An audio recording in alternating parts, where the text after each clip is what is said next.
steps for states. And my name is Liz Stanton. I'm going to have a little bit of logistics for people in a second. I wanted to let you know that I have with me here Sarah Jackson. And we're hoping to have Bruce Ewald join us on the phone, but he was flying from one place to another and hasn't quite gotten to the other yet. So we'll see how that works out.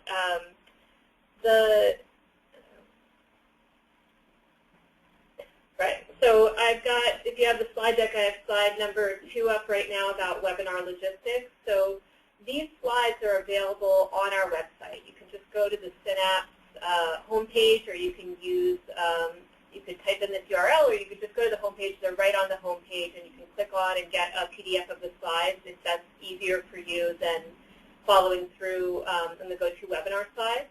And you can also have them for later. We'll also be putting up a recording of the webinar that will be there as a resource for people.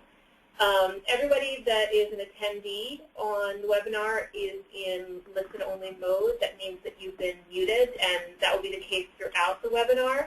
If you have a question that you'd like to send to us during the webinar, then the GoToMeeting screen, which is a box on the right-hand side that can sort of disappear or reappear. So if you push the little red arrow on top, it has, one of its tabs is questions.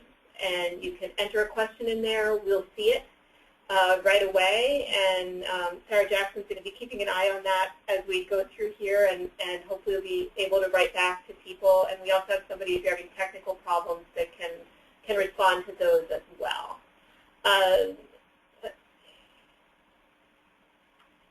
So many of the people that are joining us today already know us. This is Synapse Energy Economics. We were founded in 1996 by our CEO, Bruce Ewald, and we work for many public interest and government clients, and our area of analysis is the electric power sector. We do a lot of work involving energy environmental economics and environmental compliance. Today, I'm going to be talking about the 111D rule released by EPA, and no doubt everybody who's joining us for this is very much familiar with the rule already.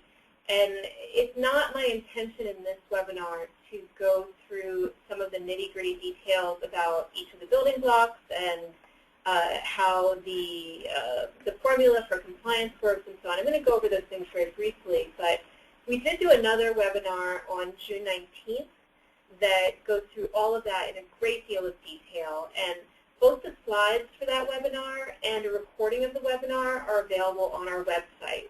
And if you want to write to anyone here at Synapse, we can send you a link to that, or we have a publication sheet on our homepage, an area for publications. Just go into the publications, search by my name, Liz Stanton, or just for 2014, and you should be able to find that June 19th webinar really easily, and that may be a good resource for people that are just starting to learn about the 111D building blocks and formula to kind of get up to speed on that.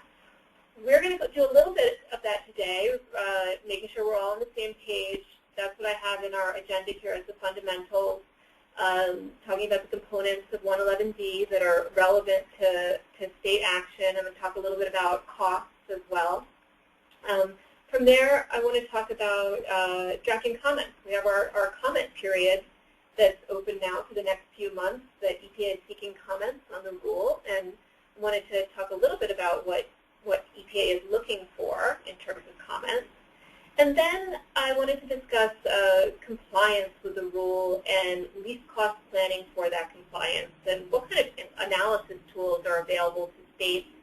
So both of these, the second and third item on this list, are really next steps for states. States are thinking about drafting comments, states are thinking about their least cost planning as they move forward, and those are the two main topics for today. We're not intending today to talk about whether or not 111 is legal. There are a lot of people with interesting things to say about that, and there's a lot of great online discussions regarding that. We're also not able to do today for any one particular state is 111D good or bad for my state? How does it impact on my state? That's a complicated question, and the presentation today is meant to be general across states and not drilling down into any one state. Okay. So I'm going to dive into the fundamentals. This first slide, we've walked through this in more detail in other presentations, but it's just a quick timeline of the various steps that led us to 111D here in 2014, starting with the enactment of the Clean Air Act and going on to there. I'm not going to go through this point for point because we've done that in other presentations, but this gives a sense of why is it that we are now looking at a 111D rule and trying to understand it, trying to understand how it applies to states, what does it mean to comply with it, and so on. So, for those of you that are following off of GoToWebinar, I've moved on to slide 7. And this is, I've got a couple slides here that look at the 111D emission rate. And the first thing that I want to say about this is that the 111D emissions rate is not any other emissions rate. It's its own special thing that was just recently invented by EPA. And it can't be approximated by any of the other emissions rates that we've used for other purposes. It's not the fossil fuel emissions rate.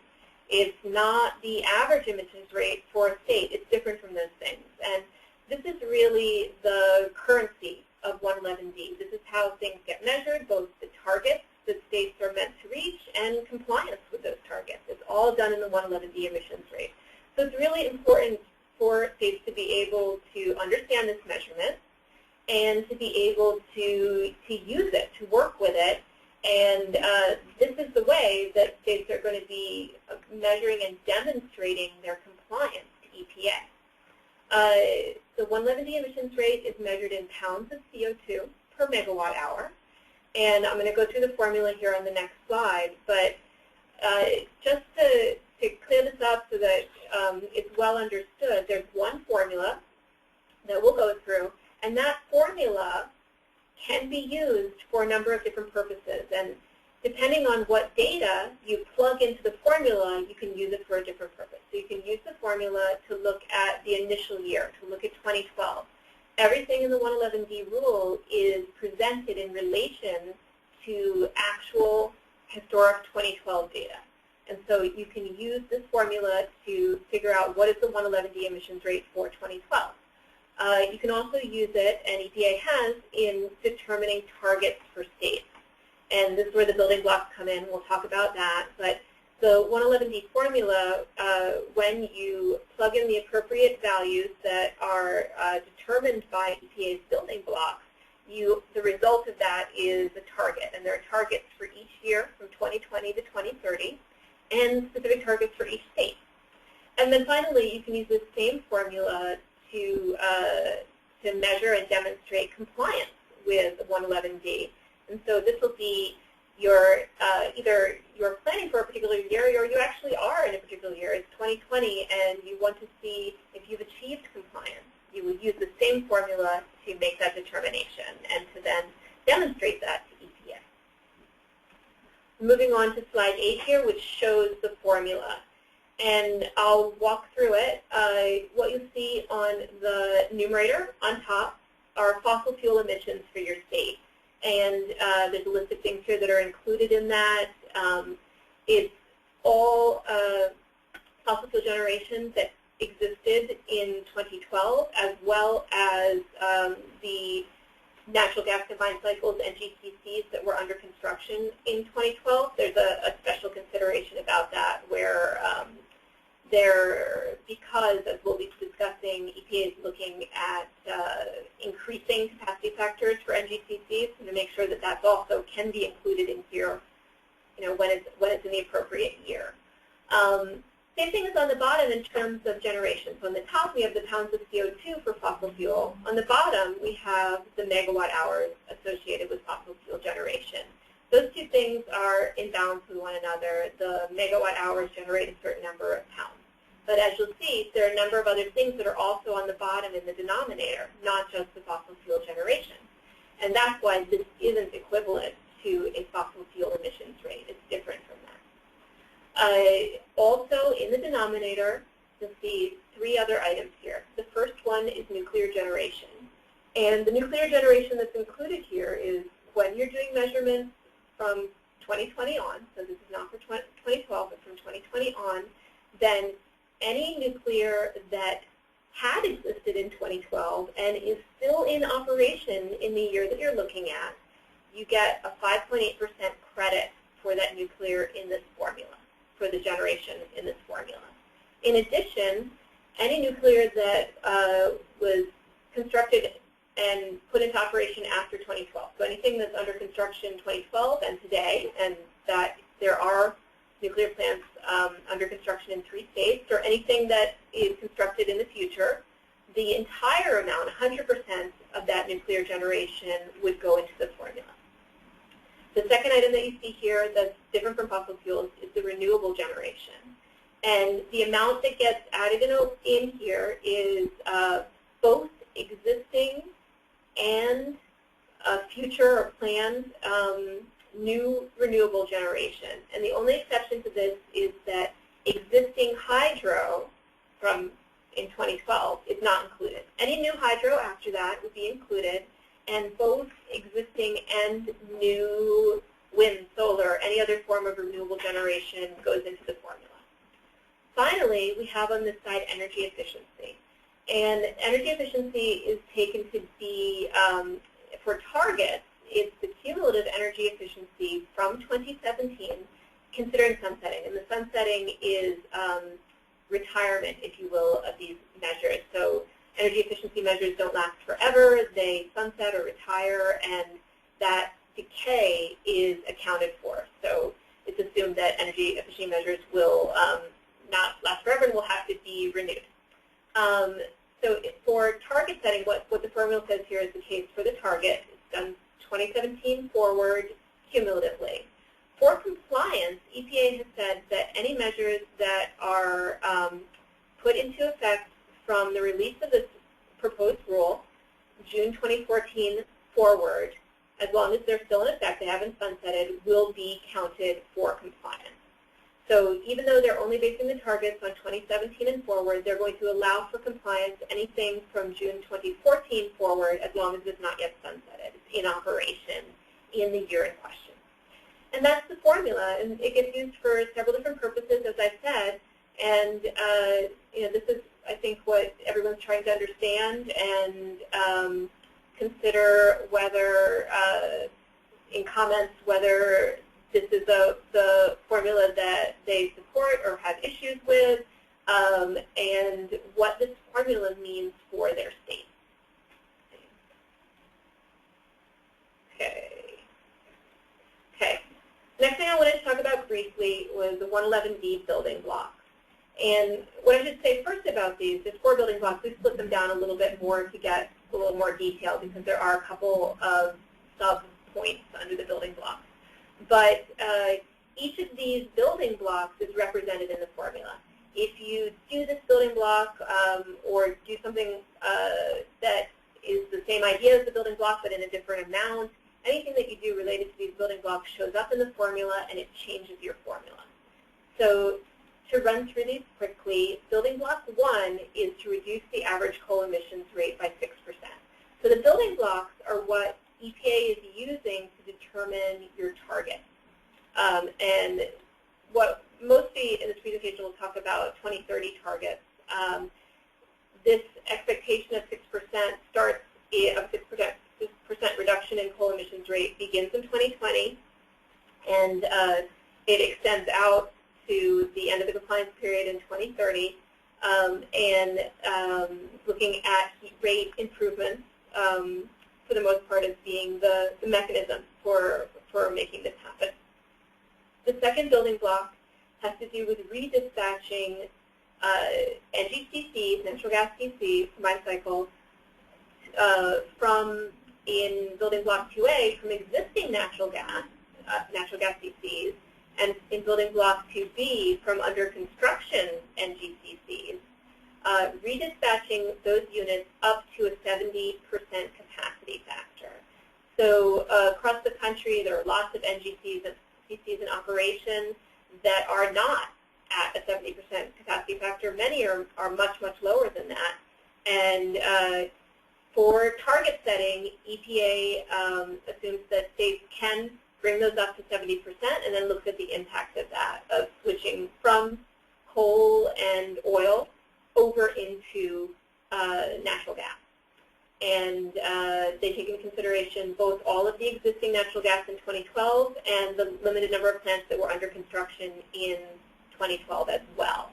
Plants built after that, I'm sure Sarah could tell us the exact date after that. Do you have an exact date after that? When is it? I want to say January 8th, 2014. Okay. January 8th, 2014. Any plant that is built after that, put in operation after that, yeah, it becomes a new source and is not under the jurisdiction of 111D. It belongs in a different bucket of resources that are not considered under 111D. So the redispatch has to do with things that are existing or under construction for 2012.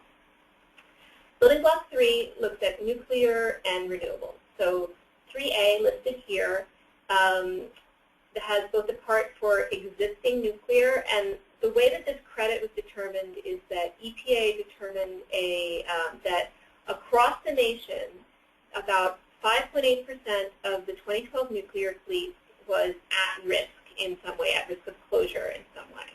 And that 5.8% is assigned as a flat amount to every state with nuclear generation in 2012. And that amount is taken as a credit in the 111D formula. So for states that have nuclear, it means that you're expected to achieve a somewhat lower 111D emissions rate because you have that. If you close those nuclear plants, you would need to find other ways to reduce your 111D emissions rate. And if you keep them open, then it remains in the formula and has the effect of lowering the formula, reducing your formula. Also in the formula, there's a space for credit for nuclear under construction in 2012. And as I said, there's 3 states, Georgia, South Carolina, and Tennessee, that had under construction nuclear in 2012. And 100% of that generation goes into the formula. If another state begins construction of one and once it's in operation, if this is for your actual generation in a year, then that too can go into the formula for compliance. Building block 3B is for renewables, and as I explained, this is it's existing and new renewables, except you cannot include existing hydro in it. That's excluded from the formula. And building block 4 is energy efficiency improvements, which I talked about how they are cumulative from 2017 for target setting, but for compliance you'll be allowed to include anything that was put into effect from June 2014 onward. So those are the building blocks, and as I said, when you do any of these building blocks, you have any of these impacts, it changes your formula. Okay. This is a slide from the June 19th slide deck where we went through a lot of figures showing state by state what the impacts are of before and after for your 111D formula. And here you can see on the far right the U.S. average that the dark brown is the initial 2012 111D emissions rate at 1,500. And the lighter brown or pinkish color is the 2030 target 111D emissions rate. So we have that flagged out for the U.S. average on the right, dropping from 1,500 to 1,000. That's the impact of you begin at 1,500 in 2012, and where the U.S. average of state would be asked to achieve a 111D emissions rate in 2030 of approximately 1,000 pounds per megawatt hour. This is the same information put together as a map, and here actually, let me go back one slide. If you look at the difference between the 1,500 and the 1,000 for the U.S. average, that's a 500 pounds per megawatt increment, the difference between the 2012 and the initial that is the ask from EPA for a state to achieve this, or here the U.S. average to achieve this. And that's what's being pulled out in this map on slide 11 is for each state, what is that difference? What is the delta or increment between the initial 2012 and the target 2030 111D emissions rate? And the states with the lightest colors, the white or the very light blue, have a lower increment, a smaller difference between those two things, and the states with the darker colors have a somewhat larger increment or difference. And one of the things that has come out of and been a focus in some of the other presentations that we've done on 111D so far is that this is important information, understanding for your state how far do you need to move from where you are today or for that initial 2012 and where do you need to get in 2030. It's important to understand that ask, what the difference is, but it shouldn't be confused for being proportional to cost. So two states could have the same ask, the same difference that they're being asked to achieve from their 2012 to the target 2030 to be identical, but the cost of achieving that in those two states could be quite different. The two things are separate from one another.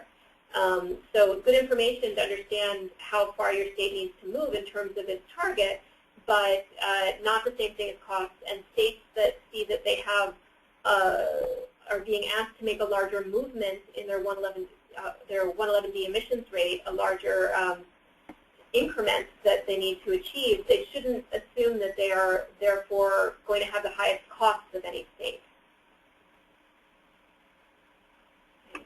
This is a little information that we put together about costs. So this is coming directly out of EPA's cost modeling for the nation as a whole. And so here and elsewhere in this presentation, we're looking at option one. So EPA put out two options for the proposed rule. One's called the proposed and the other is called the alternative. The proposed is option one, the alternative is option two. And we're focusing on the proposed, or option one. This is for 2030, and this is the national results. Also, EPA puts out two versions in terms of one in which states are each complying individually, and one in which they assume that states join together and comply as regions. So this is also the state compliance version of this. There's several different versions going on, but this is just coming right out of the EPA numbers. And what EPA has done to get to these numbers is that they begin with quite separately in spreadsheets setting up their building blocks. How much is it reasonable to ask of each state to do for each building block, add those things up, and then what 111D emissions rate does that imply in 2030 that is achievable for that state. Separately from that, those constraints of achieving the various building blocks are plugged into a electric sector model called IPM. And that IPM model runs and gives an output of how is the cost of running the entire electric system, this is the cost represented in our bills, how is that different from not having a 111D to having a 111D? And the answer that they come up with out of IPM is that the difference is that the total electric system costs $34 billion less to operate. It's $34 billion less expensive, and that's why you see that here on the benefit side. And that includes things that are both costs and benefits. We're just getting the total of it there. So that's for the electric system. A cost that is not in that modeling that IPM doesn't include is that a fair amount of energy efficiency is assumed as a building block, and assume that states would use this to comply with 111D. And that energy efficiency will have program costs for its administrators. That, too, will come out in our bills, in our electric bills. And so those are not in the IPM modeling, but we add them on, and we find that by using EPA's cost estimates for these program administrator costs that they add up to be $21 billion in costs. So you have your $34 billion in net benefits and your $21 billion in costs for program administrators, and you end up with, in the electric sector, a $13 billion net benefit. And the way to think of that line here, the electric sector line, is if the country were just one electric consumer, what would it still be? Or what would the difference in it still be if you had 111D versus not having 111D? And the answer from EPA is that that electric bill would be $13 billion smaller if you have 111D than if you don't. A couple of things don't end up in our electric bills, but are important to understanding the costs and benefits of 111D. The first one is that when you have energy efficiency programs, typically there are two kinds of costs. One are costs to the program administrators, and that's the $21 billion that you see in the top row. But it's also very common that program participants are asked to foot part of this bill. And the research done by EPA on this is that on average across the country, this is about 50-50 in terms of what putting in energy efficiency measures costs. About 50% is paid by program participants, and 50% is paid by the program administrators or the utilities usually for this. And so this cost to program participants, and so this is you, the consumer, putting in insulation or getting a new energy efficient appliance. That cost, to the extent that you're paying for it and the utility is not, that doesn't show up in your electric bill. It's separate from that. There are also some very special benefits to energy efficiency program participants that are not monetized by EPA, and just flag them here as not being monetized, but in other studies we've seen these to be important and something that should be understood when you're balancing out costs and benefits of energy efficiency programs. So, and in a further slide, I'm going to talk about how do these costs and benefits impact on participants in energy efficiency versus non-participants in energy efficiency. So we are heading there. But so far, I've just looked at how do bills change for the electric sector as a whole, one big bill for the country, how much are energy efficiency program participants paying separately. And this is, you can see these are big amounts. The reason that there is such a big benefit from the total system cost that IPM is modeling is because there's a lot of energy efficiency in there, and a lot less energy is being produced. It ends up being a big benefit in terms of not having to pay to produce that energy. Finally, we have the societal benefits. These two, they don't become part of our electric bills, but they're important. EPA discusses quite a number of different kinds of societal costs and monetizes some of them. They look at how much can be saved from climate damages that won't happen if we take these steps with 111D, and they've got a big range of what those benefits might be, from $10 to $94 million. A lot of the reason why that's a big range is because of something called the discount rate, and the discount rate isn't something that can be known. It's an understanding of how we think about future damages. So the damage isn't going to happen this year, but it will happen next year, or 10 years from now, or 50 years from now. How do we feel about that? How do we include that as a benefit or a cost to us today? That's not something that there is a hard value for, how to think about that difference between the present and the future. And so EPA includes a range of different parameters for how to think about that, and that's why you get that spread. The same thing with health costs here. EPA talks about a lot of different kinds of health damages that can be avoided by implementing 111D. Not all of them get monetized, but those that do, because there's a discount rate involved that we're not quite sure, and it's sort of unknowable what exactly that is, then you get a range from $24 to $66 billion. Putting all of this together in the bottom row and heading over to the bottom right-hand corner, this is adding all of the benefits, all of the different kinds of costs. You get a net benefit to society of $26 to $152 billion. billion. And this is all drawn directly out of EPA's modeling, which is discussed in the rule, all the rule documents. A little bit on how to think about this in terms of there are likely to be people that participate in energy efficiency programs and people that don't participate in energy efficiency programs. One thing before launching into this, the amount of energy efficiency that EPA is talking about is larger than what we have today. Some of it, for some states especially, it looks ambitious. It's something new and different and more than what we have today. And one of the things that we should be thinking about in this is that in order to make that possible, more people will have to be participants. So when we're thinking about participants versus non-participants, there may always be non-participants, but as we grow and increase the scale of energy efficiency, so too will the number of participants have to grow so that they are a larger share of electricity consumers.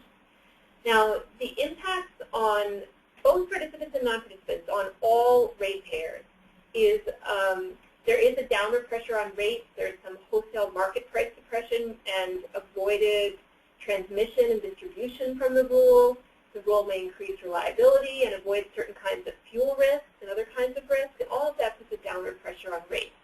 However, we expect to see higher rates, and I'll go into more detail on that later, and that's because the fixed costs that utility has, so some costs are variable and they depend on how many megawatt hours you produce, and some costs are fixed. You have them regardless of how many megawatt hours you produce.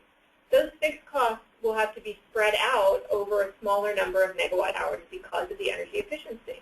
With energy efficiency, we're not generating as much, and so the fixed costs have to be spread out over a smaller base of megawatt hours, and that means higher rates. So overall, for the nation, we saw benefit, but that's because we're using less energy overall. And so each unit of energy, each megawatt hour, would have a higher price, but we'll use fewer of them, and so we have a lower cost in the end. For participants, this is exactly the effect. There are higher rates, but lower bills. And this is just typically what we see for energy efficiency participants today. Higher rates, but lower bills. Even after you take into account that participants are spending money on the measures that are in their homes or businesses or what have you, still the lower bills offset those expenditures for them.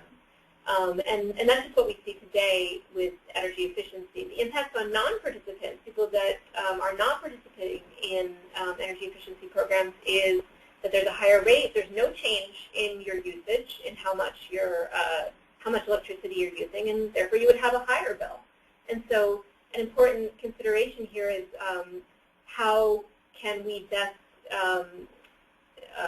think about the distribution of these impacts across the country, who is a participant in energy efficiency and who is not, how can more people be brought into receiving these energy efficiency benefits, including low-income customers, renters, the kind of customers that historically have been have needed special programs or special measures in order to bring in and make sure that they can share in energy efficiency benefits. Okay. I'm going to go into a discussion of some state electric sector cost modeling that we did here at Synapse, and so I want to give you a few caveats about this and explain where these numbers are coming from. So EPA is not presenting state-by-state costs. And in part that's because the IPM model isn't a state-by-state model. It's based on electric sector regions, and those are larger than states, and they sort of don't map to state boundaries well. So that's how the IPM model works. It means that the results that it produces are national, and you can also get them for these electric sector regions, but not for states. So we're looking at a different way to approach the costing, where we're basing it as much as possible just on EPA. So there's a lot of work to be done on lifting off from what EPA did and for states to do their own least cost modeling. But this first step is just looking directly at what EPA has said about what these building blocks will cost. EPA presents the building blocks. The purpose of them is to assess how much is feasible, achievable for states, and then to assign targets on that basis. The building blocks are not based on any kind of least cost methodology. It's just what EPA saw as being achievable, applied to the state. It's not a best case, it's not a worst case. In the target case, if everybody in the nation is achieving their targets using the building blocks, EPA finds those costs reasonable. They're not so onerous as to present a threat to the electric industry.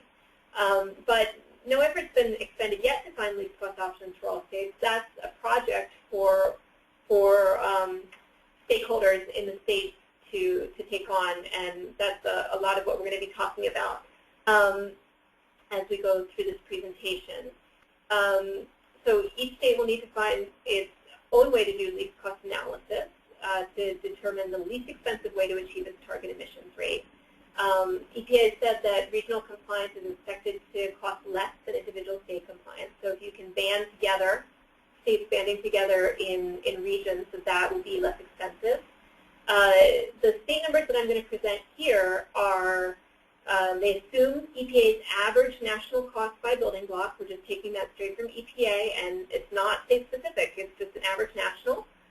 We're not following the IPM modeling method. It's not using any kind of dispatch modeling. We're just using the EPA's spreadsheets for how the building block works. That means that it doesn't have the dynamic, integrated effects of doing something in electric dispatch model where you can see if I do one thing over here, how does it affect everything else over here.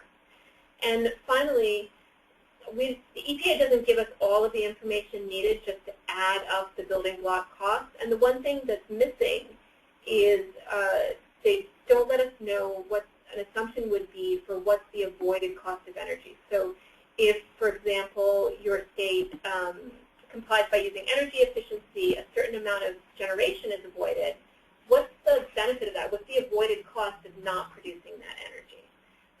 And so because we didn't know that, what we did was we built out the building blocks and their costs as given by EPA, and then we assumed an average cost of energy that made all of those costs equal to EPA's national cost. And so that's our assumption. It just makes one thing equal to the other thing, and it's a good, we think, first cut estimate at how to do this on a building block basis. Here are the state results in terms of total dollars for each state. So this is adding up the building block costs, taking into account the avoided cost of energy production when you don't have to produce that energy. And you can see that for all states but two, we see a net benefit to the states. Arizona and Arkansas have net costs. We also looked at this analysis on a change to electric rates basis and calculated the expected change to electric rates based on these exact same figures. And so if this looks at the difference between a before and after case. In the before case, we don't have the 111D cost, and we have the original amount of electricity generation. In the second case, we do have the 111D cost, and here, as you can see, that their net benefits, it reduces the cost, but at the same time, we have a lower amount of generation expected, and so the total cost of the electric system are spread out over a smaller number of megawatt hours like we talked about. And the effect of that for all states is to see rate increases. And so these are in cents per kilowatt hour, and the majority of states are less than 0.6 cents per kilowatt hour as a rate increase. The highest states approach 1 cent per kilowatt hour, and again, that's Arizona and Arkansas. So this is the effect that I've been discussing, that we expect to see rates increase from this because of all the energy efficiency, the fixed costs spreading out over a smaller base. But we expect to see, for at least for energy efficiency participants, them to have lower bills because they have higher costs. They have higher rates, but over a lower amount. Okay. The next couple of images that I'm showing, I'm on slide 17 for anyone that's following off of the webcast. These slides are taken from our 111D cost analysis tool or cost estimate tool. and that's another tool that we have up online. I don't think that's on our homepage anymore. But again, you can find it by going to our publications page, and you can look for under my name or under Pat Knight's name and as the authors of it, and easily search that out as a 2014 publication, or just write to any of us here at Synapse and we can send you a direct link if that's easier. But what this tool does for you, it's built in Excel, and it allows you to pick a state, and you put in the state. You can pick a couple different ways that you want to see this, whether it's as a percentage or as dollars. We have it in as both the cost that EPA is assuming for energy efficiency, and we have an alternate cost that we use here at Synapse for energy efficiency. There's a couple different choices you can make by that, like that, and it'll give you a figure and table like this to show you what are the costs and what are the benefits of 111D building block compliance. So complying with the 2030 targets, building block by building block, not least cost compliance. This one is for the U.S. as a whole. You can see that on top we're looking at costs, and we have the redispatch, the renewables, the energy efficiency. The other building blocks are there too. They're just very small, and for just about every state that you pull up, those other building blocks are going to look very small. They're just not as large as these building blocks. And then on the benefit side, we have displaced energy from renewables and displaced energy from energy efficiency. You might ask, where's the displaced energy for other measures where that's appropriate? Those other measures, the costs that were given by EPA are given as net costs. So we just have the deltas for those, the difference between the base case and the 111D case, and so that's what's plugged in. Whereas for renewables and energy efficiency, we have the total cost, and then separately from that, we have the displaced energy. So that's why we're separating them out here, because we have that available to us. And you can see that the displaced energy from renewables and from energy efficiency is swamps the various costs for the 111D building block implementation, and the net benefit is around $13 billion, which is from the, I don't know what slide number that was, but a few slides ago, that's the net benefit we were showing on that slide in the electric sector. So this image and the 111D cost estimate tool that we have up online, this is just the electric sector cost. Here's what it doesn't have in it. It doesn't have in it the program participant costs, and it doesn't have in it the societal health and climate benefits. But everything else is in here. I have just a couple of states that we had pulled out as examples. Here's Michigan. So again, you're seeing the same building blocks that are large enough to appreciate here are the redispatch, the renewables, and the energy efficiency, and then you see the displaced energy from those measures as well. Here's Texas.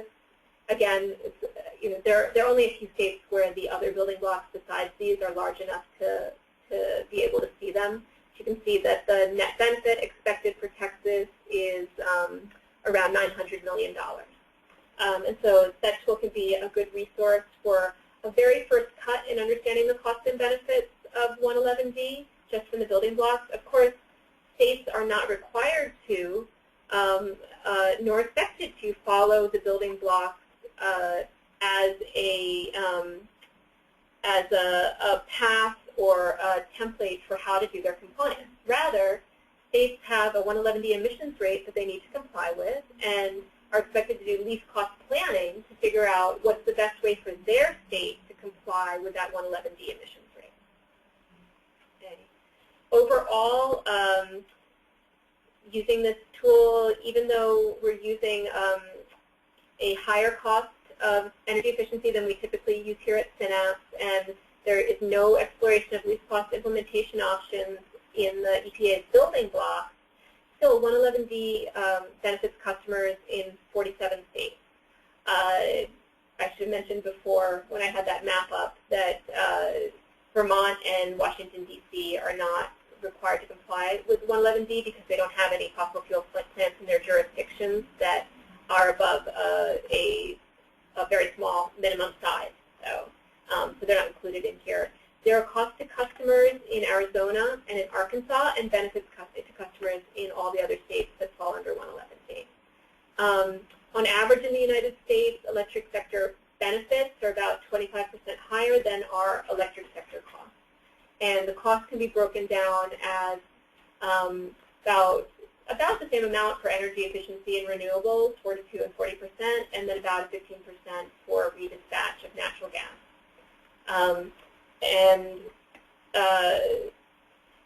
Those are the main things that I wanted to go through in terms of just walking through some of this costing information. And this is the kind of information state by state that states are, in our experience, are beginning to think about to understand what are the comments that they want to make to EPA and what kind of planning do they want to start doing now for 111D compliance as it becomes applicable. In terms of drafting the comments, I'm not planning on going through a lot of detail here. We've examined all of EPA's requests for comments, and there are a large number of requests for comments in the EPA's rule. They cover just about every topic in there. You could almost say, what is EPA seeking comments about? They're seeking comments about everything. If there's something in it that's relevant to your state, then it is something that EPA is going to be seeking comments about as well, because it's such a long and detailed list.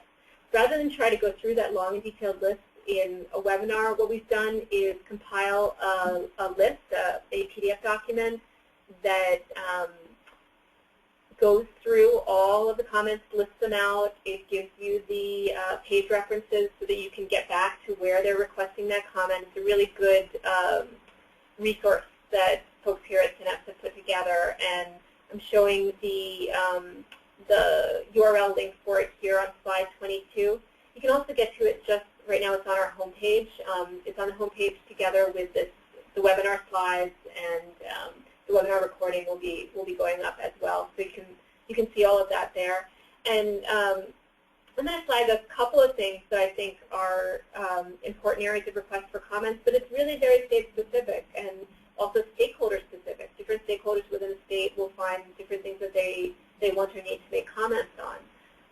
One thing, just because we haven't brought it up, and I know that it's been a talking point for us and many people that we're talking about are interested in this, is that EPA is seeking comments about how to understand what a state's renewables are. And so there are two options on the table. One is that a state's renewables are the renewables that are on the ground in that state, built physically, geographically in that state. And that's how the rule works for everything else. This is a state-based rule. States are going to have to do state implementation plans. Everything's on a geographic basis within state lines. But for renewables, because of historical precedent in this, EPA is suggesting that there are one of two ways that renewables could be considered and asking for comment about this. And the first way is that geographical basis. The second way is to consider a state's renewables to be those renewables for which it has purchased renewable energy certificates, RECs.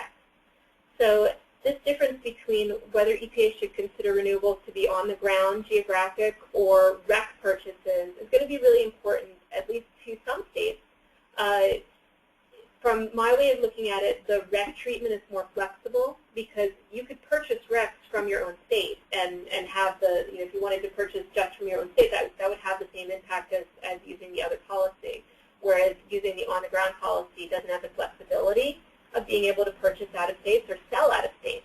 So I think this is of special interest to states that might have excess renewables more than they need to comply and might be interested in selling to other states, or states that maybe don't have the kind of renewable potential that some other states have. They have a somewhat weaker renewable potential and want to be able to purchase from other states in order to bring that into their compliance. That using the REC treatment is going to allow for a lot more flexibility. The pollutant that we're talking about is CO2. It's a global pollutant. So in the end, it's a spread out effect on our atmosphere that is the important impact, and the actual locality of where the emissions happen are not particularly important. So REC transfers, in my mind, seem like a win-win. So, and a couple other things I think will come out too that are, and things that EPA is seeking comments on. We're happy to talk about this more with people if people want to send particular questions to us through the question line or in emails afterwards, but there are just so many things that are on the comment list that we're going to take that discussion offline and let people examine the list that we put together. Okay. The last big item that I want to talk about is least cost compliance, and this is the other next step for states to think about, okay, we've been given this 111D emissions rate with which we're asked to comply. What's the best way for my state to do this? What is the least expensive way for my state to do this, and how can I do that kind of planning? EPA has left open a number of different choices for states, and least cost compliance is one of them. How specifically you'll put together your plan. Also, important choices for states are multi-state compliance that states can band together, and that's something important for states to examine in terms of least cost. To say, is it more or less expensive for my state to comply with 111D singly, or to join with neighbors or other states that aren't neighbors and do joint compliance plans in order to lower costs? Another thing that EPA is leaving open is mass-based compliance. It's also not, so these are things that I'm not going to be talking about in a great deal of detail here. With the mass-based compliance, it's an option for states to either comply by achieving a particular 111D emissions rate, as we talked about, or states can translate that 111D emissions rate into a tons of CO2, a mass-based target, and instead comply with that mass-based amount. This is a really interesting area that we've been digging into and doing a lot of analysis here at Synapse, and happy to talk about people offline on that as well. What are the advantages and different disadvantages for states in thinking about rate-based versus mass-based compliance? The short and long-term options, this is really less a choice for states, and it's more an area for comments. That this is referring to, there's a proposed option 1 and the alternative option 2. And in the end, EPA, when it releases the final rule next year, is going to have one of those two things be the final rule, or there may be adapted adaptations to one of those in the end. But this is an area for comments. The proposed option 1 has a little bit of a longer-term option. The alternative option 2 is just the measures in it are a little bit less stringent, and the requirements for when states are needing to comply are a little bit different, a little bit shorter. So the two rules are a little bit different from each other. We've been focusing most of our analysis on the option 1, and that's what we've been presenting because it's the main proposal, but it's another area for states to be thinking about. And one of the things that I'm not going to go into in detail are the SIP considerations, the state implementation plan considerations, that there are a lot of options for states to think through different ways that they could be filling out and assembling state implementation plans that are there's quite a lot of variety in there of several different methods. And again, that's something that maybe I can talk with people offline about, but I'm not going to try to tee up here. The thing that I want to focus in on is the least cost compliance. So this is about taking advantage of the rule of flexibility. The EPA's building blocks are not mandatory, and they haven't been calculated in the least cost methodology. So no effort has been made to figure out what is the least cost plan for any given state. That's for the states to do, to determine what's the least expensive way to achieve your target emissions rate. You're not required to do any particular building block. You're not required to do a building block in the same amount that EPA has used to set the target. You can do it whatever way you want. What the requirement will be is to meet that target emissions rate. You can also use methods or measures that EPA hasn't even included as a building block. If there's something else that can be done to reduce that emissions rate, you can use a different measure altogether. There's a lot of flexibility here. Each state is unique. and the costs are going to vary widely from state to state. And this is part of the reason why it's so important for each state to do its own individual planning, do its own least cost planning, figure out what the state's own costs are for each one of these measures. Many states already have integrated resource planning process that they use, and within that planning process for their electric sector, it's going to be important to bring in the EPA targets as constraints to that modeling. So you can look at the compliance options that also achieve the IRP criteria, and these, if the proposed rule is approved, then these targets will become part of the IRP criteria. I'm going to flip to another slide for a second. Here's a slide that we put together here for a IRP best practices report that's about state IRP requirements. You can see that most states either have IRP rule and filing requirements, or they have filing requirements for long-term plans, or a couple states are in the midst of trying to develop those. It's really in the minority, the states that don't have any of those planning processes in effect right now. So this is a great area for bringing these two things together, bringing together the detailed IRP planning processes that already exist with the 111D least cost planning that's going to need to be done in order to find the best path to rule compliance. A lot of states also have energy efficiency screening processes that are put in place to make sure that the amount of energy efficiency that's being implemented in the state is the correct amount to comply with state law. And so again, that's another place where there's existing planning going on, and 111D compliance needs to be integrated with that. And when those two things are fully integrated, then one of the constraints or the effects that are modeled in the energy efficiency screening process will be 111D compliance, so that by adding more energy efficiency, you can reduce other kinds of 111D compliance costs, and that's an important part of those avoided costs. For least cost planning and for cost-effective, integrated planning, there are a couple things that we want to point out as recommendations for having a good process with this, so having a process that stakeholders can stand behind and feel confident that the best kind of estimation and modeling has taken place. It's very important to consider a full range of resources, both supply and demand sides, not just considering the generation sources, but also looking at energy efficiency measures, distributed generation measures, bringing everything into it to be sure that the model has all the options open to it to select to construct a least cost plan.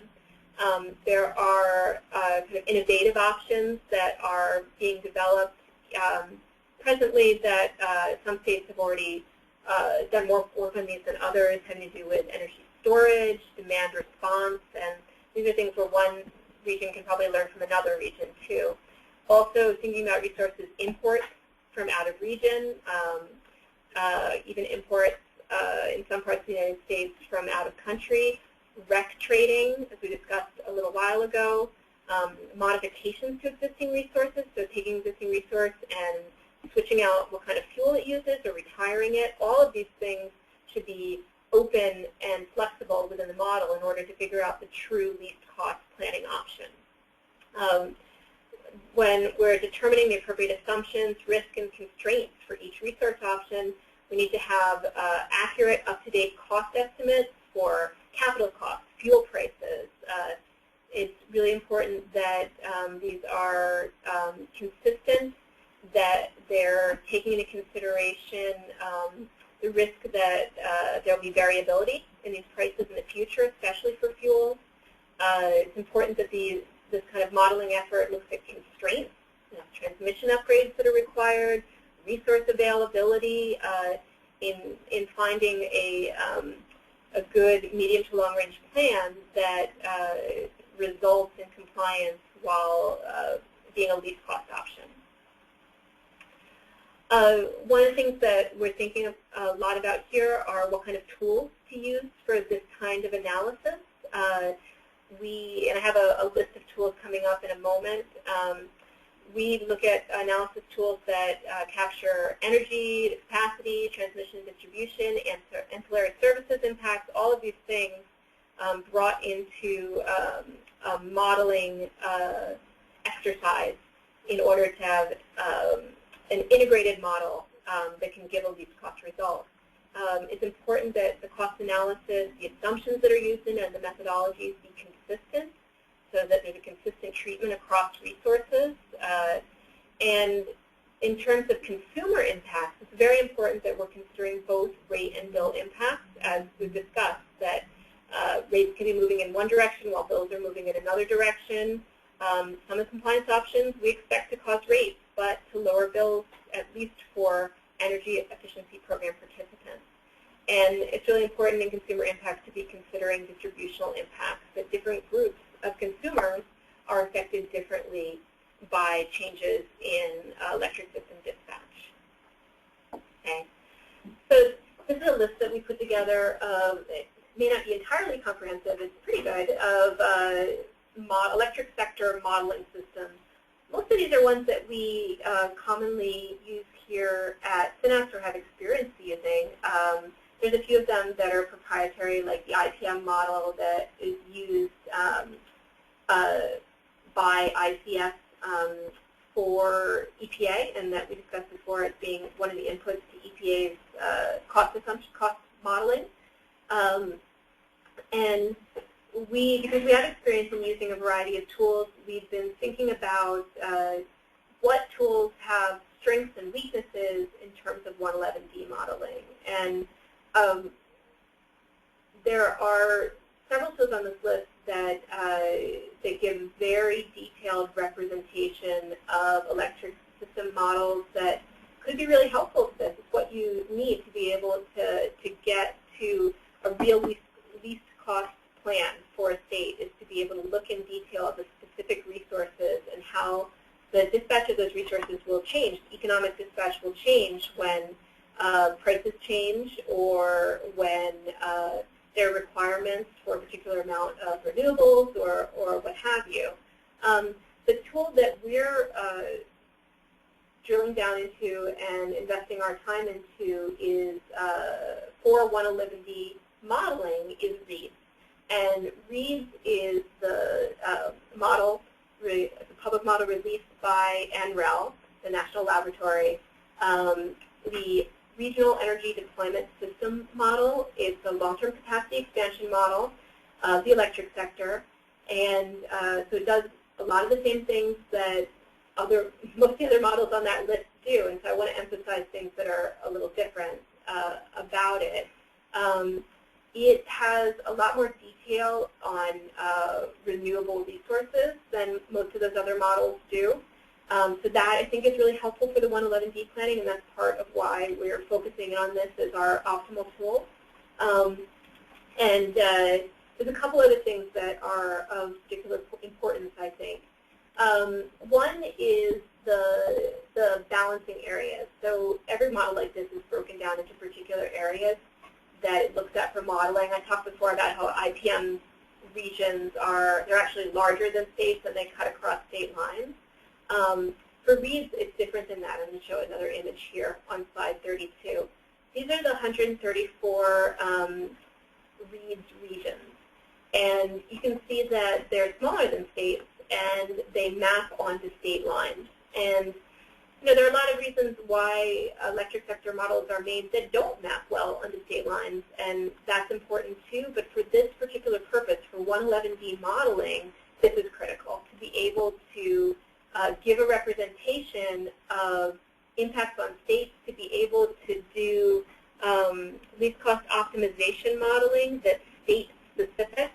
This is a really great feature and advantage, I think, of the READS model, is our ability to do state-specific results with this. And I mentioned already that the REES model has a lot of specificity in the renewables, both the different kinds of technologies, the supply curves of what costs are expected over time for particular kinds of renewables that are built into it. That is really helpful for modeling 111D. So too is its database of state renewable portfolio standard policies, because that looking at that for today lets you know which states are able to trade renewable energy credits RECs with which other states. So all the states that have renewable portfolio standard policies, in almost all cases, there are restrictions in that as to who you can trade RECs with, who you can accept them from, who you can sell them to. And so REES already has that worked out for the present day, which is extremely helpful. Another area that I think is why we're focusing on REES, and it's something that I want to flag as being really important for any electric sector dispatch models to be able to do 111D least cost compliance planning well. And that is that a majority of these models treat energy efficiency as being exogenous to the model. So you begin modeling by telling the model, okay, we're going to have this much energy efficiency. And that doesn't change, it's static. Whereas in doing optimization and doing least cost planning, you're giving the model all the constraints, telling it how much each resource costs, and then the model is choosing the optimal mix of resources to fit your needs. When you treat energy efficiency as different from the other resources and treat it exogenously so that you have a fixed static amount that you're putting in, that means the model can't choose energy efficiency as a way to comply with 111D. And you know, there are reasons why models are set up this way. If energy efficiency is put in at a very low price, then having that available to a model can swamp the results because it'll just want to take energy efficiency and nothing else. So it's important to set up supply curves for it so that the model knows just how much energy efficiency it can take in a given year and not more than that. But this is something that REES does not have built in the base REES, but is an adaptation that we're currently in the process of adding on to REES, and that's being able to treat energy efficiency like other resources so that it can be an integral part of the 111D least cost planning instead of something that's done separately and statically. So that seems like another really important point about this to me. So these are some of the reasons why we're focusing on REES. There are a lot of other planning models out there and it'll be important to think about for states that have IRP planning processes. What models do they typically use in those, and can they be adapted in some of the ways that I was just discussing for REES? Can those other models be adapted to meet the needs of the particular state? And it will always, in IRP processes, there are usually both a main IRP process going on, and there'll be other stakeholders that want to do their own runs and alterations of that modeling to get their own results and have a different kind of input into that process. They may want to use different models to match against those results and say, well, one model gives you this result, another model gives you that result, and that can be really important. So there are a lot of different models that are going to be used for this purpose, and the kind of things that I'm flagging as being important in REES are things for stakeholders to be asking about other models as they're being put to use for this purpose. So I wanted to, as we're running a little bit late, I wanted to open up for questions. We have quite a list of questions that have already been sent in. I'd wrap up by saying that this is a webinar about next steps for states with 111D. States are following two paths on next steps, one, and often both paths at the same time, and one is submitting comments to EPA on its schedule, and the other is starting to think about least cost planning for their states. So we're aware of states and other stakeholders that are already in process on both of those paths, and many of you online here may be in that situation where you're already in the midst of either comments or thinking about least cost planning. I'm happy to talk to people offline of this with questions if we don't get to your questions today. And then slide 34 shows my email address and the email address of a couple other people at Synapse that you could be in touch with to discuss these issues more. So I'm going to dive into the questions. And the first question that I have in front of me is, what types of analysis can or should be done to support comments? Okay, that's a good question. I've been talking mostly about analysis for least cost planning, which is a little bit more involved. States may be able to do least cost planning analysis in time for comments. It's certainly possible. I think that we are here at Synapse and other analysts and consultants and state agencies are all ramping up to be able to do that least cost modeling in a way that is very specific to 111D. But there are other kinds of analysis too that are important for states and other stakeholders to formulate what kinds of comments that they want to make to EPA about the rule. Some things that we've been looking at here, a detailed examination of building blocks. So understanding for your state, how was your 111D emissions target rate set? What were the building blocks that went into that? How feasible are those building blocks? Are they possible given your resources in state and the potential that you have for new resources?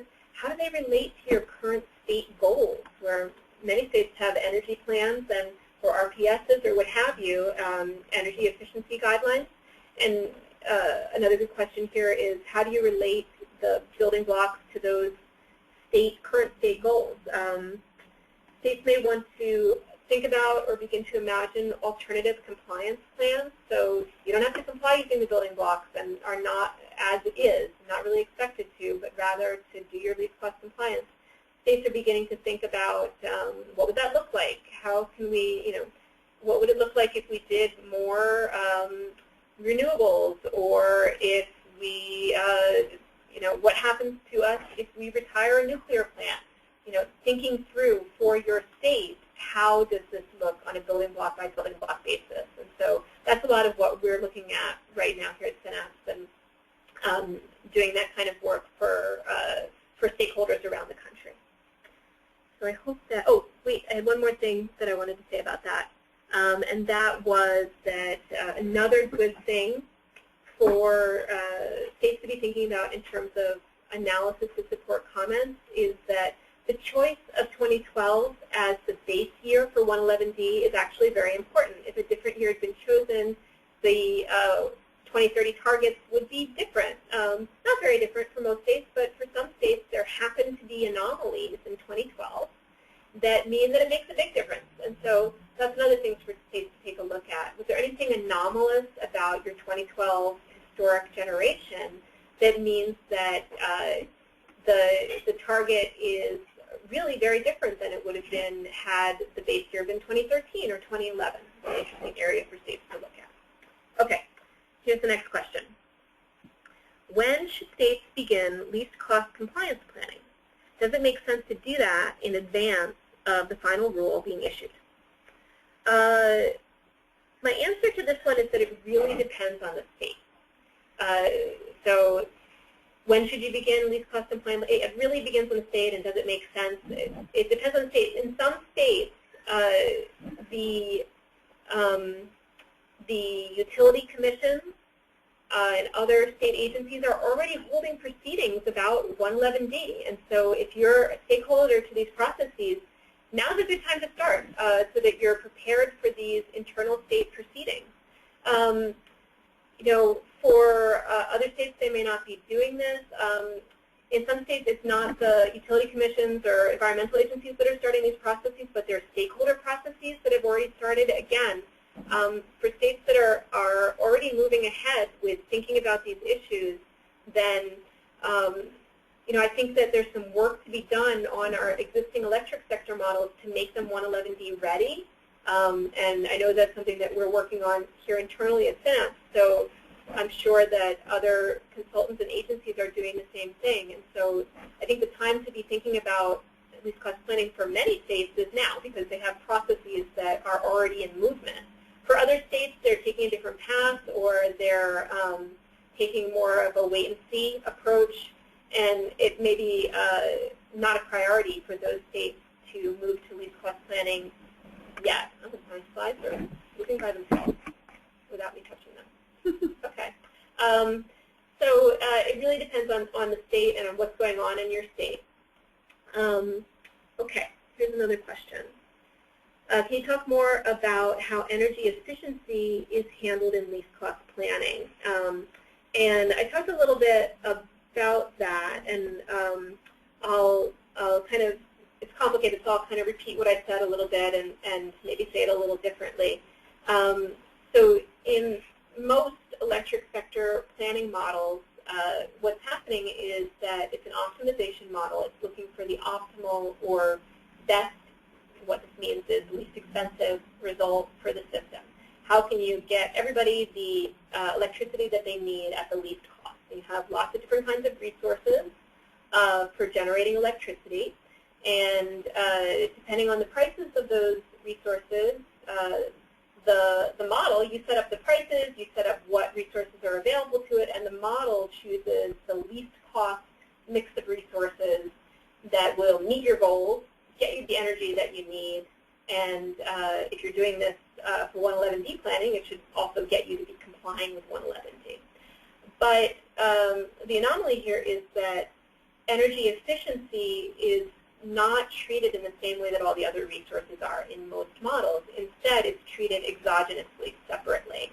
And rather than the model saying, okay, the model has been told exactly how much energy efficiency costs, and determining how much energy efficiency should it use in relation to how much renewables, how much natural gas, and so on. Instead of that, the modeler is saying, here, there's this much energy efficiency to be used and no more. It's exogenous, it's a static input that the model can't change. And so when you set it up that way, it's no longer a least cost plan for 111D, because energy efficiency is explicitly a building block in 111D. And to find a least cost way to comply with it, you would have to use the optimal, the least cost amount of energy efficiency. It needs to be brought into the model and treated like any other resource. And that's one of the modifications that we're in the process of building onto REED. Okay. Right. And I do have some other folks here with me, and I may be asking other people to answer questions here. Did Bruce ever check in and see? Okay, I think Bruce is still on a plane, but it will be not sending questions to him. Okay. Here is the next question that I have.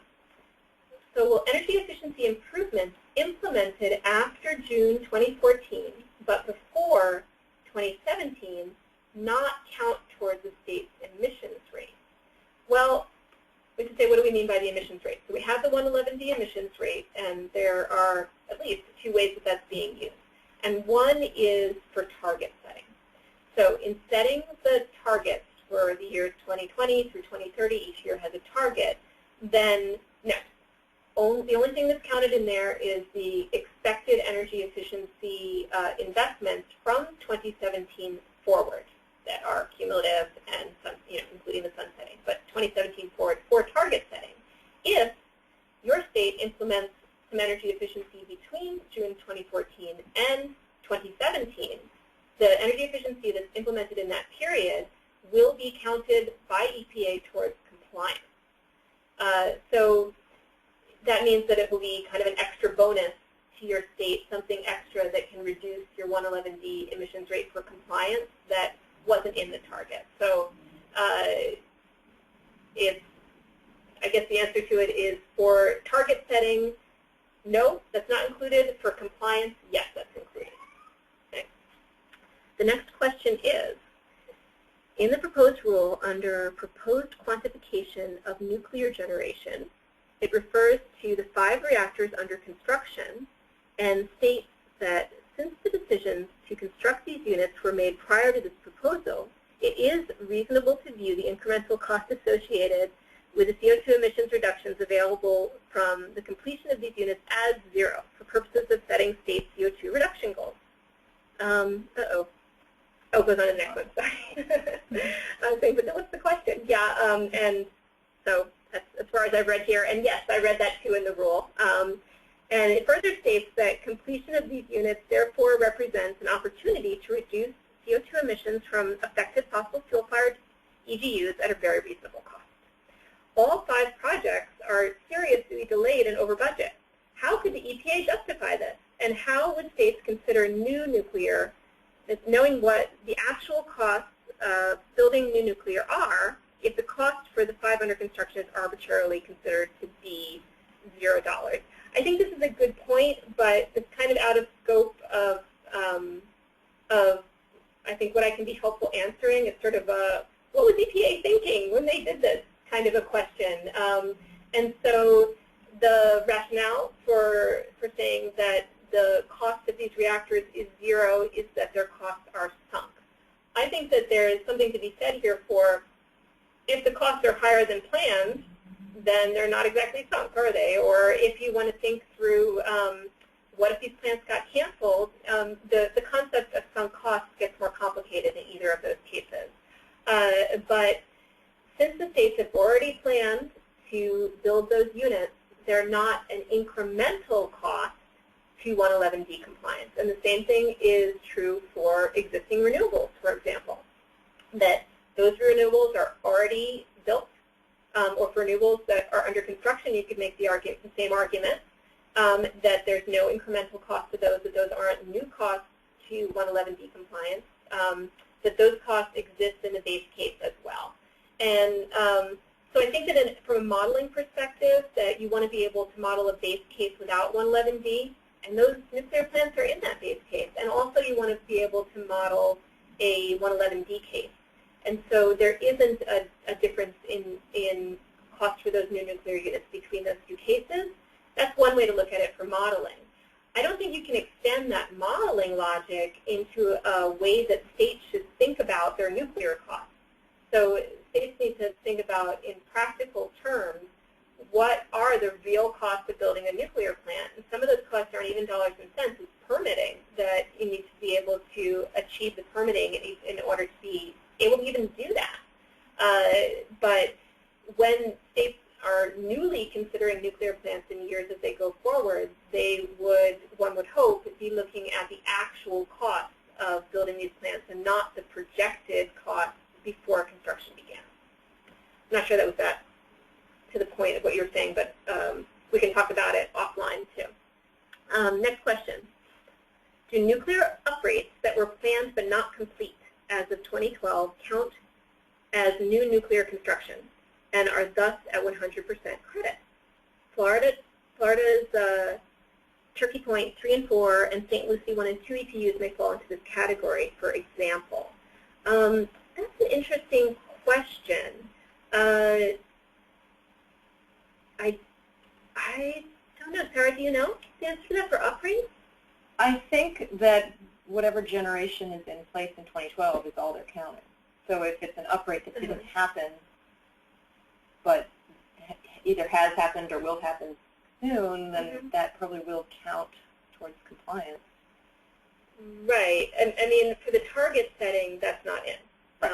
But in counting compliance, what it should be is, let's say we're in 2020.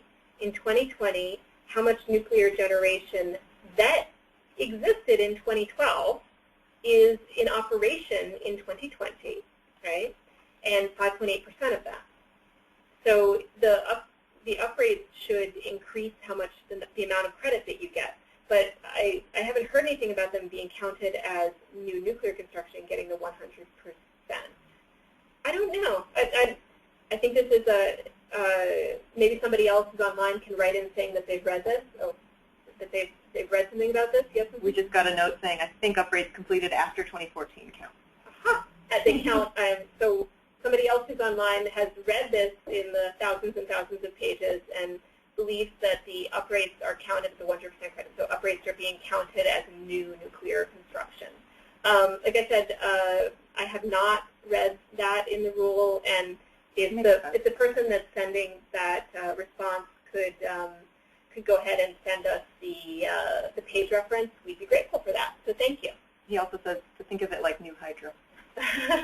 Think of it like new hydro? Yeah. Well, that would be parallel to the new hydro consideration. Okay, here's the next question. Another nuclear question. To what extent did EPA evaluate the impacts of providing credits for nuclear? Did they look at the environmental impacts beyond carbon? So I'm shaking my head no, and Sarah's going to field this one. Yeah, no, I don't think they did. I mean, I think when they looked at the impacts here, they were looking at the impacts on carbon, you know, to the extent that they might have considered it in the health and cost benefit piece. Yeah, I don't think they did. No. So again, we've got lots of people online that have attempted to read the thousands and thousands of pages of this rule, and this may have stood out to them. I did not see any consideration of the kind of extended life cycle risks of nuclear in the rule, in the benefit rule. Yeah. Okay. Next question. It's about methane. Is EPA thinking about integrating methane emissions in the future into this modeling so that they're not separate efforts? That's interesting. I mean, this is a rule that's about CO2. So you look like you have something to say. Yeah, no, I was just going to say that EPA did look at the methane impacts to some extent in this rule and kind of decided that it wouldn't be a big deal. But as far as EPA regulating methane under 111D, the way they're regulating CO2, we haven't seen any indication that EPA is thinking about that yet. Yeah, I mean, the whole issue about methane emissions from upstream natural gas is still so much in motion in terms of determining at what rate that's considered to be occurring. And so we see that, we see those estimated rates fluctuating a lot year by year just in the national modeling that's doing. And so it seems like that's further behind than CO2 considerations. Okay. Next question, maybe last question, yeah? In Synapse cost analysis, did you consider that EPA building block 2, that's redispatch, was done on an annual basis and therefore ignored the fact that during peak periods, the NGCCs are already running at 70% capacity factor and therefore not available for displacing coal? This is definitely something that we've considered and have been doing analysis on. It's not something that comes into, if you mean in our cost estimate tool that we have up online, nope, that's an annual tool, and it's just looking at the building blocks as is from EPA. EPA's building blocks as is, EPA's national average cost as is. We're not putting our own analysis into those things. We're just using the information that EPA gave us to give a quick and simple cost estimate and making something available so stakeholders and states can easily pull up those building block costs. But the building block costs in that tool don't consider the effects of dispatch or of least cost planning. They don't consider these kind of peak versus annual effects. But yeah, this is definitely something that we're looking at when we're doing state analysis for stakeholders, is digging into what is really available for these redispatch up to 70% and what that means to different states in terms of gas availability. Okay, I think we're out of time, and I really appreciate everybody joining us and listening to the webinar. We have a bunch of resources that are up on our website. The most recent ones are up on the home page. If you're looking for older things, you can just email one of us for a link or look at the publications page. I think that after we close this slide deck down, a little poll is going to pop up, and you can answer that if you like. We're all happy here to take your questions via email and hear from people that were online today and talk to you more about these issues. So thanks a lot, and I think we're closing it out.